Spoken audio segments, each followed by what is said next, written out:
The anime begins with a female magician named Lemia attacking a troop of warriors with a whirlwind, causing a massive explosion. Meanwhile, two high school students, Taichi and Rin, get transported to a strange world through a magic circle.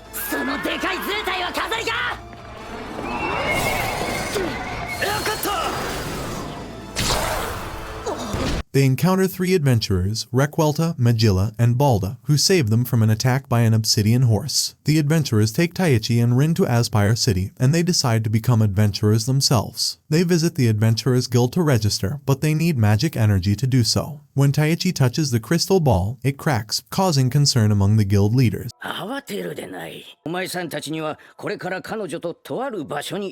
Gerard and Mura take them to Lemia's house, where they discover that Taichi and Rin have a unique ability to unlock a magic door. Lemia informs Taichi and Rin that their magical capacity qualifies them to become knights or mages of the kingdom. However, since they don't know how to use their powers yet, Lemia makes them apprentices to become high-ranking magicians or S-class adventurers. During breakfast, Mura explains the four spirits of magic, water, fire, wind, and earth. She reveals that Rin is a quad magician with 4 attributes, while Taichi is a natural magician with great power who can control ancient magic. Lemia starts their practice by knocking down a tree with one hand and asks Taichi to do the same.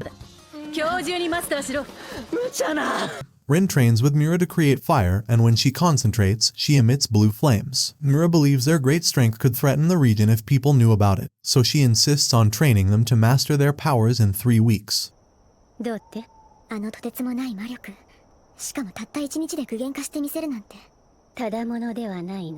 Taichi and Rin graduate from their apprenticeship and must go to Aspire City to become adventurers. They discuss plans to find the magician who summoned them and ask to be sent back. In the middle of the night, Taichi sees a green light and hears the mysterious voice again. Taichi and Rin return to Aspire City as Ranky adventurers and complete missions daily. They learn about the Elstein Rain Kingdom and are summoned by the guild to investigate a bar in the village for smugglers and contraband. Rin and Taichi relax at the market and learn that food is expensive because a train carrying groceries to the city was attacked by monsters. They successfully complete the mission and arrest an assassin who attacked them.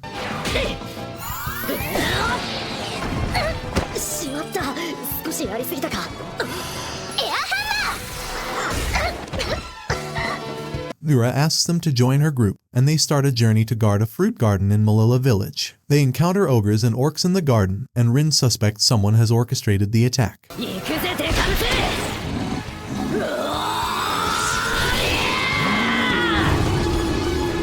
Meanwhile, a girl named Grammy kills a pack of wolves and tells the adventurers to wait for her action before disappearing. In prison, the female assassin recalls her fight with Taichi, wondering why he didn't kill her with his power. Gerard arrives to ask if she's made a decision, and she agrees. Meanwhile, Taichi and his friends patrol Malilla's garden, finding evidence of a bonfire, and catching 3 fruit thieves with Taichi's magic. Qasim thanks them, but Mura is suspicious of his knowledge of orcs and ogres. Qasim admits he orchestrated events to test Taichi's power and attacked with an ice tiger.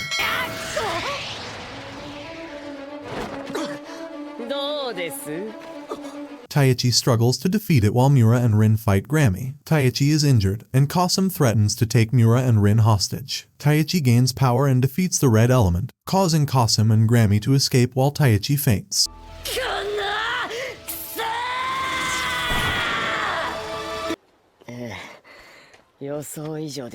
Taichi wakes up in Lemia's house and learns that he has been asleep for a week due to exhaustion from using magic. Lemia explains that Qasim's power comes from a forbidden agreement that combines the human and animal worlds, creating an extraordinary power. Taichi tells Lemia about his encounter with the wind spirit, Ariel, and learns that he is the summoner and will obtain stronger magic after forming a contract with his spirit. Meanwhile, Mura and Rin are in town doing something, and Taichi decides to look for them. He saves Anastasia, a former assassin, and helps her complete a mission. They find a suspicious paper indicating that a group of goblins strengthened by the Crimson Agreement is hiding under Aspire City. Rin saves Mura from being sacrificed for the Crimson Pact and learns that 3,000 monsters are ready to attack the city. Laudra informs Rin and Mura that Taichi won't be able to save the city and leaves them to deal with the impending attack. On the other hand, Taichi fights golems to save Anastasia and discovers 2 girls named Miro and Myro. Meanwhile, Rin and Mura inform Gerard of an impending monster invasion targeting Aspire, and he orders the summoning of all the adventurers and royal guards to protect the city. They suspect the mastermind behind the reduced food supply is behind the attack. Taichi argues with Miro and Miro about their plan to control the goblins with a crystal ball, and the ball breaks, causing the goblins to attack them.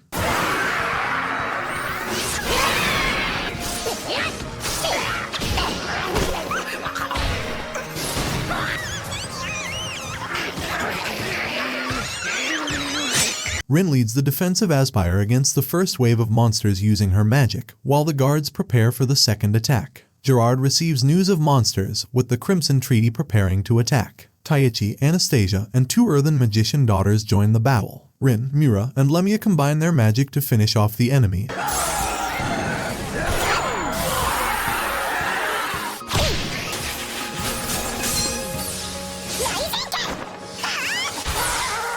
And Taichi protects Rin in her last moment of magic power against the monster's attack. After Taichi arrived, the monsters in the area were easily defeated, leaving Lemia in awe of his power. While Qasim and Ladra continued to observe the battle on the hill, a guard reported to Gerard that many monsters had been defeated, but the Red Ogre, the leader, remained. Anastasia was hypnotized by a passing black-robed figure and walked unknowingly towards the battlefield. Miro and Miro joined Taichi in attacking the monsters while Mura, Rin, and Lemia protected him with their magic. Taichi faced a strong red ogre and the surprise appearance of a twin-headed dragon. Ladra reported Taichi's extraordinary power to a woman behind a curtain, who then decided to attack the kingdom after attacking the city. Anastasia sacrificed herself to save Taichi from the twin-head dragon's attack, and Taichi called upon Ariel for help. Ariel explained that she could only help when summoned, but made an exception because Taichi was almost killed. Taichi and the twin-headed dragon fought, with Taichi immobilizing the dragon several times.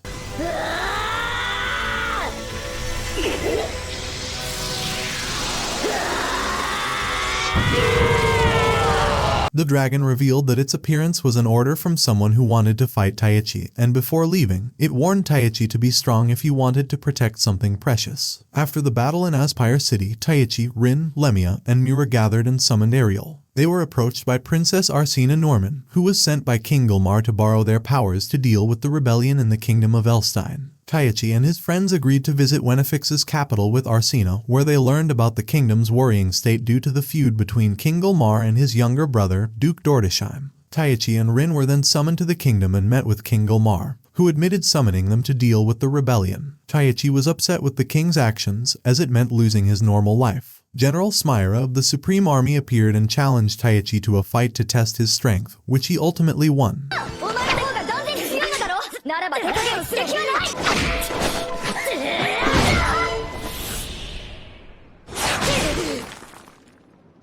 Meanwhile, Princess Charlotte prayed for Taichi and Rin's success, and Ladra looked at her departure with suspicion. Taichi met Rin while she was watering plants in the palace courtyard. Lemia called Taichi and Rin to join the royal army meeting where Duke Dordesheim and his followers discussed the strategy to attack Wenifix City. General Smyra reported that the rebel forces would attack Wenifix City the next morning. Taichi was worried that their enemy would be human this time, but Mura told them to fight as usual. Rin expressed her worry about the war to Taichi and asked him to sleep with her. Lemia and Mura discussed Taichi and Rin going to war, believing they would win.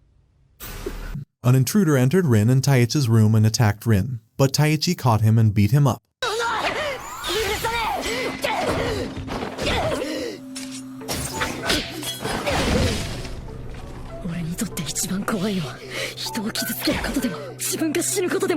The next day, they prepared for the battle, and from the top of the fortress, Taichi watched the swarm of troops preparing to attack Wenifix City. After waiting for a while, the attackers did not move, and hundreds of fireballs flew toward them. Rin used her magic power to bring down rain and lightning that struck the opposing troops, and the war was finally over.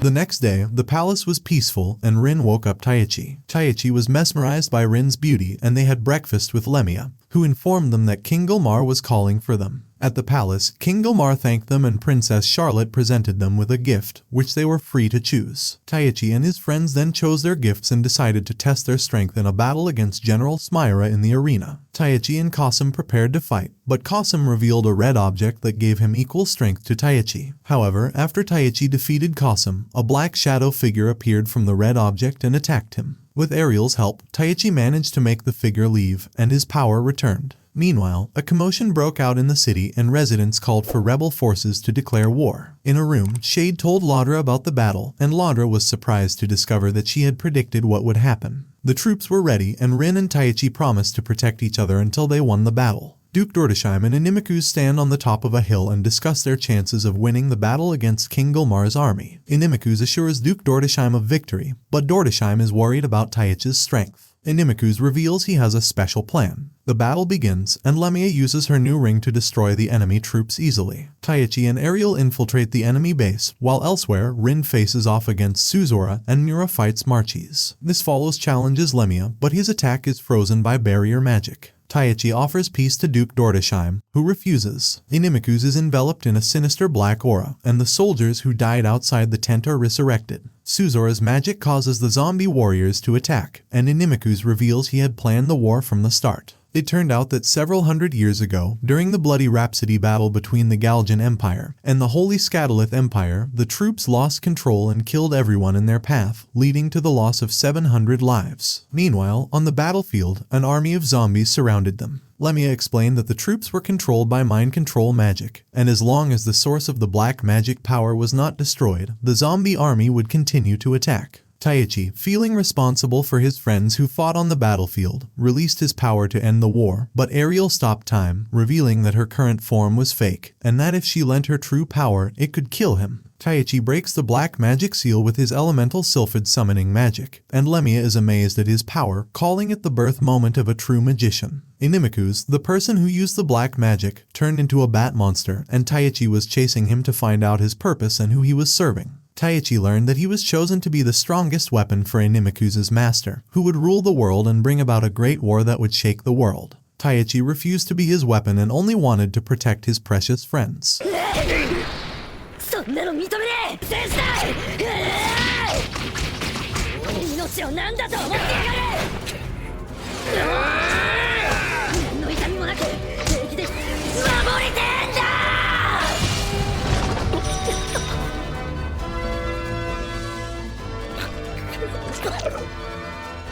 Animecaps completed his final task and died. Afterward, life in Wenifix City was bustling again, and Taichi and Rin were summoned in front of King Gulmar and received many gifts, and the title of Royal Warrior Advisor. Princess Charlotte promised to find a way to get Taichi and Rin back to their real world, but Taichi said he likes his new life because he has precious friends. However, he is still worried about the meaning of war and how it can destroy the world, and he is determined to use his power to protect his friends.